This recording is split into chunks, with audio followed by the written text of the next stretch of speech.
আসসালামু আলাইকুম, আমি পুষ্টিবিদ নাইমা রুবি। আজকে ওজন কমানো নিয়ে কয়েকটা কথা বলবো।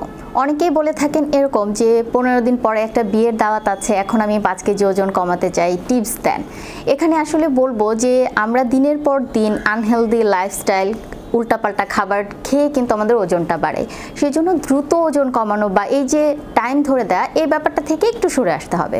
ওজন কমানোর জন্য দুটো জিনিস প্রথম আপনাদের করতে হবে। এক হচ্ছে ডিটারমিনেশন, অর্থাৎ আমরা ওজন কমাতেই চাই। দ্বিতীয়ত আপনার ওজনটা যে বাড়ছে সেটা কেন, কারণটা বের করে সেই সমাধানে যাওয়া।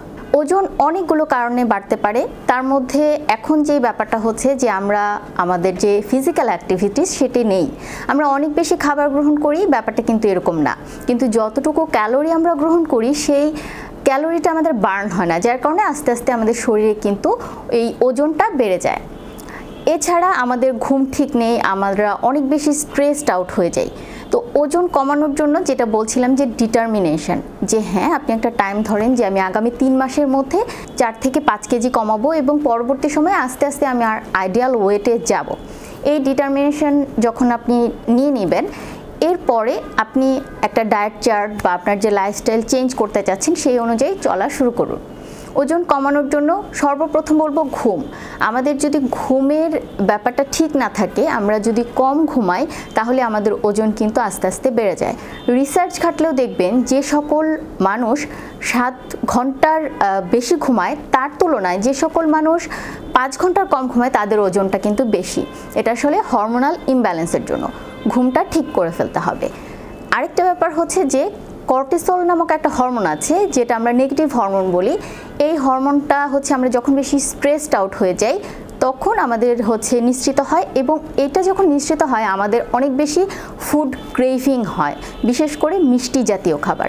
তাই আপনার চিন্তা করবেন যে যতটুকু আসলে রিল্যাক্স থাকা যায়। একেবারেই দুশ্চিন্তা থেকে দূরে আসা সম্ভব না, তারপরেও আমরা চেষ্টা করব যে আস্তে আস্তে এই অভ্যাসটা থেকে সরে আসার জন্য। খাবারের ব্যাপারটাই বলি, আমরা সাদা যে খাবারগুলো এইগুলো থেকে একটু কনভার্ট করে লালে চলে আসব। সেটা কীরকম?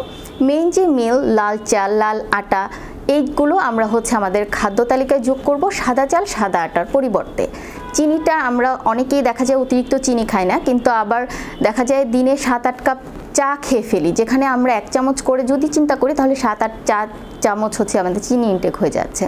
এটা একটু আমরা খেয়াল করব যে আমরা যদি চা খাইও আস্তে আস্তে চিনির পরিমাণটা যেন কমে আসে।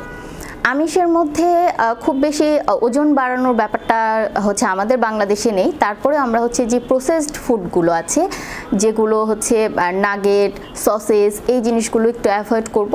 তেলের ব্যাপারটা হচ্ছে যে যেগুলো ট্রান্সফ্যাট, অর্থাৎ লুকায়িত অবস্থায় থাকে, অর্থাৎ আপনি দেখতে পারবেন না, যেরকম ভাজা পোড়া, এখানে আমরা কিন্তু তেল ব্যাপারটা দেখি না, তারপরে আমাদের শরীরে গিয়ে এগুলো কিন্তু ওজনটা বাড়ায়। আমরা একটু চেষ্টা করব ফাইবার জাতীয় খাবারগুলো বেশি ইনটেক করার জন্য, অর্থাৎ সবুজ শাকসবজি, লাইভ ফুড, অর্থাৎ যেগুলো আমরা কাঁচা গ্রহণ করতে পারি। একটু এক্সারসাইজের দিকে খেয়াল করব, আমরা চেষ্টা করব যে আস্তে আস্তে যেন আমাদের ক্যালোরি বার্ন করতে পারি। হাঁটার অভ্যাস করুন। আপনি অফিস থেকে বাসায় ফিরছেন, এই সময়টায় আপনি 10 মিনিট আগে রিক্সা বা আপনার যে গাড়ি ট্রান্সপোর্টটা আছে সেটা ছেড়ে দিয়ে একটু হাঁটেন, লিফটটা অ্যাভয়েড করে একটু সিঁড়ি দিয়ে হাঁটুন। একটু আসলে ডিটারমাইন যখন হবেন সেই অনুযায়ী ধীরে ধীরে ওজন কমানোর জন্য চেষ্টা করুন।